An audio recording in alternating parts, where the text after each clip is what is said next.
এই লেবু আর এই ডিম, এটা দিয়ে কী করবো আজকে বলেন তো? চলেন দেখি কি করতে পারি এই দুইটা দিয়ে। তো ফার্স্টে হচ্ছে একটা খালি বল নিয়ে নিব, দেন হচ্ছে এই ডিমটা ফেটে নিব। আর আমি হচ্ছে আজকে একটা কেক বানাবো। আমি প্রফেশনাল তো বেকার না, আর তেমন করে কখনো বানানোও হয় না, অনেক আগে ট্রাই করেছিলাম। আমি নতুন নতুন এক্সপেরিমেন্ট করতে ভালোবাসি, এই জন্যই চিন্তা করলাম বানিয়ে দেখি, সবসময় তো কিনেই খাওয়া হয়। আর এখানে হচ্ছে আমি মেজারমেন্ট কাপ দিয়ে হাফ কাপ হচ্ছে চিনি নিয়ে নিচ্ছি, আপনাদের মিষ্টি অনুযায়ী আপনারা নিয়ে নেবেন। দেন হচ্ছে যে লেবুটা দেখালাম ওটা দিয়ে, লেবুর যে খোসাটা ওটা আমি নিয়ে নিয়েছি, উপরের যে সবুজ অংশটা ওইটাই নেবেন। আর এখন হচ্ছে আমি এটা হচ্ছে একটা বিটার দিয়ে বিট করে নিব। দেন আমার মনে পড়লো যে এই যে বাটিটা ওটাতে হবে না, একটা উঁচু বাটি নিতে হবে, নয়তো বিট করার সময় চারিদিকে হয়তো বা ছিটে যেতে পারে। দেন আমি চেঞ্জ করে এই বলটাতে নিয়ে নিলাম। আর এখন হচ্ছে হাফ কাপ লিকুইড যে দুধ ওইটা নিয়ে নিচ্ছি, অবশ্যই জাল দেওয়া এবং ঠান্ডা দুধ।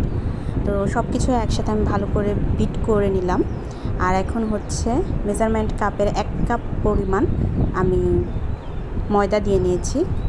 আর হচ্ছে হাফ চা চামচ হচ্ছে বেকিং পাউডার, বেকিং সোডা না কিন্তু। আর স্বাদ অনুযায়ী লবণ। দেন হচ্ছে 1 ফালি লেবু দিয়ে দিচ্ছি, হয়তো বা টিস্পুনের 1 টিস্পুন হবে। দেন হচ্ছে আমি সয়াবিন তেল দিয়ে নিচ্ছি আপনার হাফ কাপের মতো।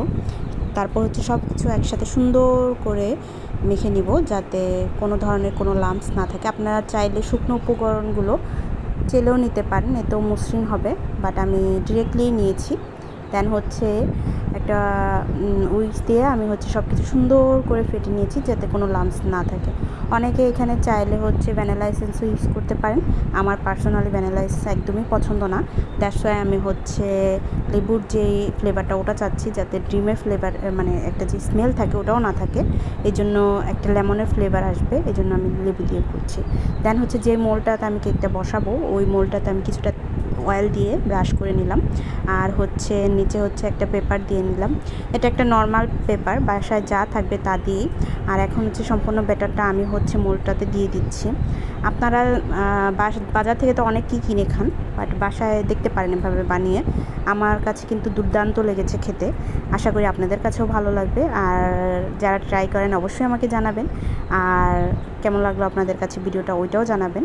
আশা করি আপনাদের কাছে ভালো লাগবে। আমি তো অলওয়েজ বলি আমি সব কিছু এক্সপেরিমেন্ট করতে ভালোবাসি, আর হচ্ছে আমি প্রফেশনাল না রান্নাবান্নার ক্ষেত্রে, আমার কাছে ভালো লাগে করতে, এই জন্য করি, আর আপনাদের সাথে টুকটাক শেয়ার করি এই আর কি।